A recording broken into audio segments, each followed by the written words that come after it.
Well, hello.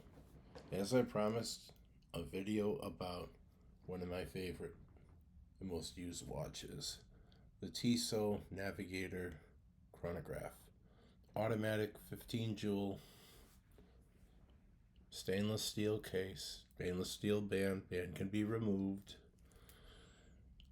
Um, it has a newer type of movement. It says ETA movements at caliber 1.211, 15 jewel, automatic, based on an old Lamania 5100. It's an updated and newer version.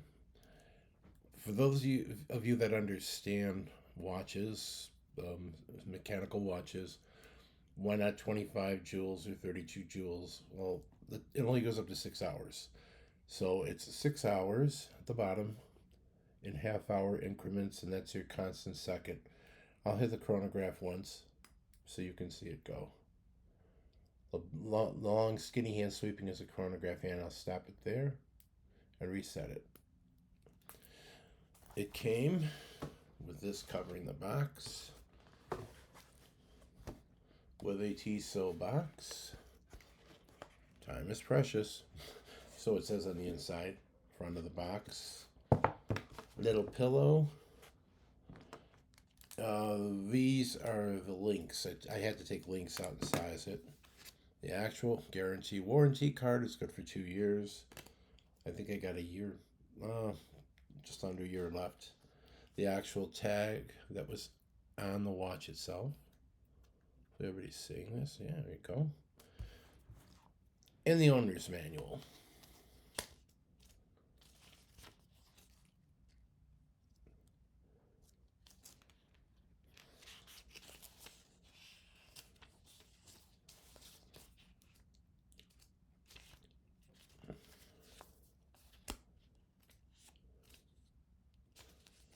And it's in 150 different languages. Basically, what it does is it tells you how to operate it.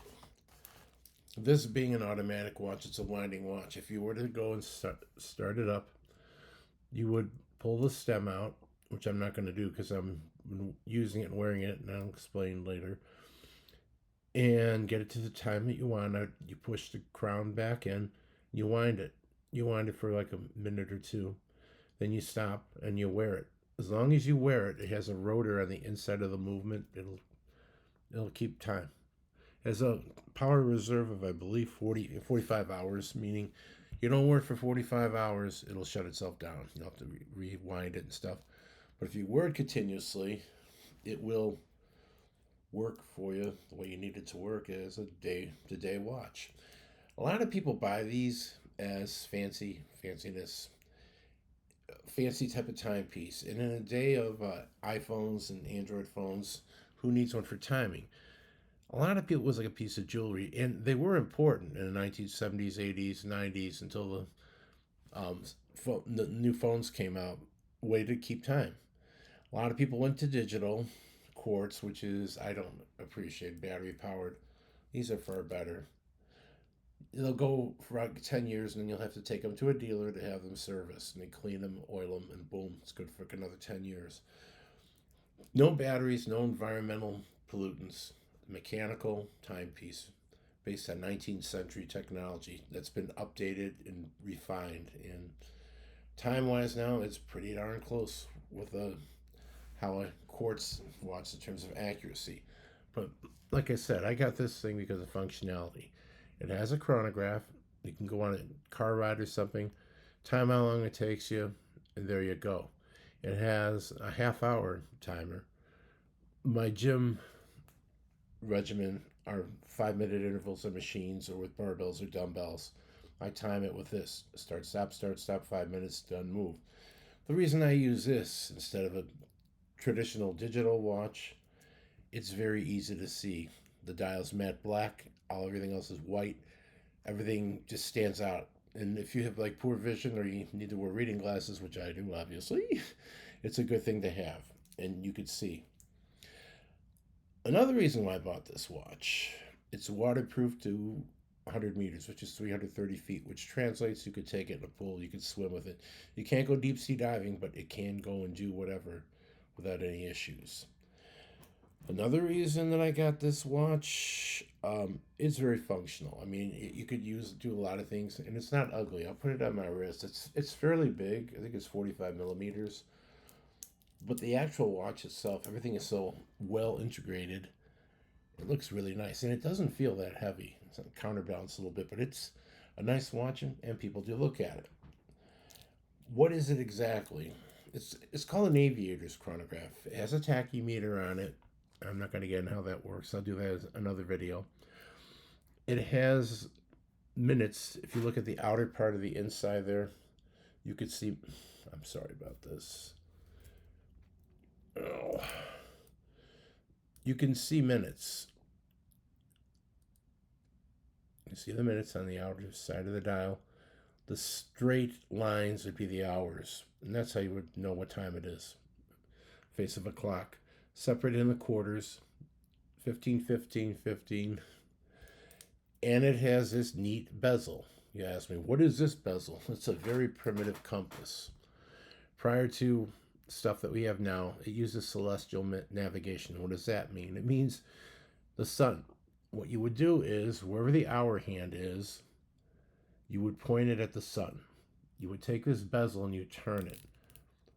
The south would be where you want between where the hour hand is, halfway between, and 12 noon.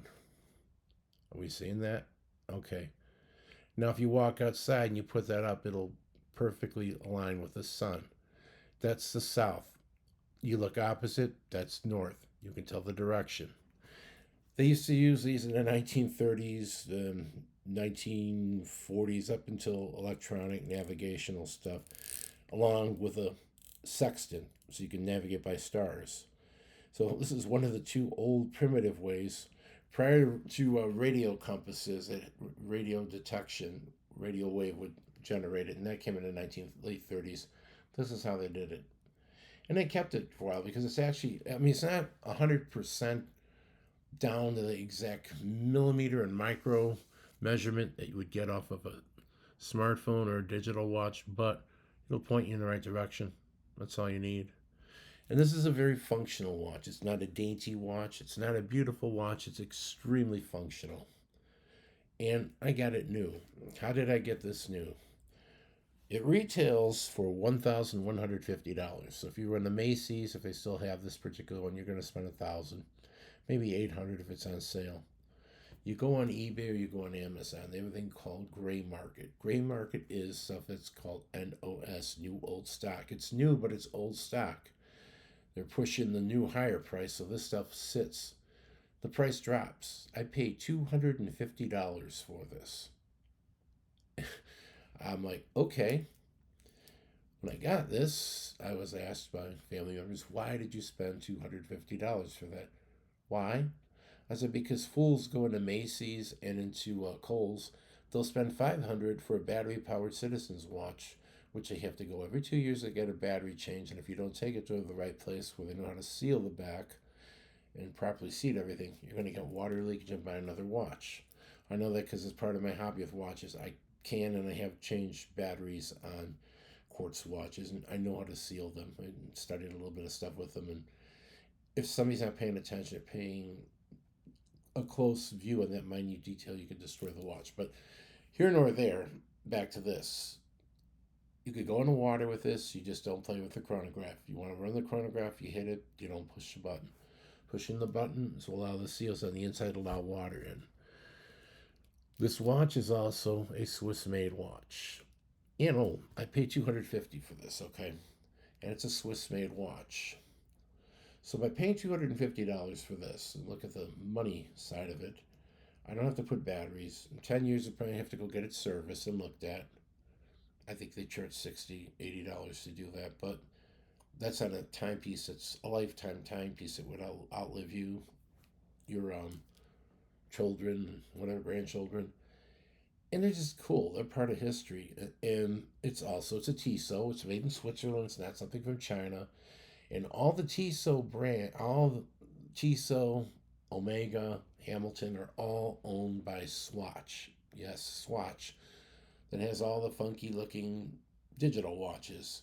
Swatch is like General Motors. They have production very well coordinated and quality extremely high so that they can go and produce these babies because a lot of human element made in this. These things are mechanical and little tiny parts that got to be put in place and stuff.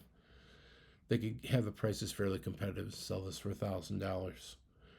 You go to buy an Omega or something like that, and you go out to Macy's, you're going to spend $8,000 or more. But like I said, if you really want one of these in your shop, you could find one for way under $1,000. I did. I have another one. It's called a Moto Chronograph. I got as a gift. I don't know how much that one was. That was a Christmas present. But I bought this one because of the movement in that one. This movement, ETA movement that's in this, it is a really good functional day-to-day rough and tumble kind of movement.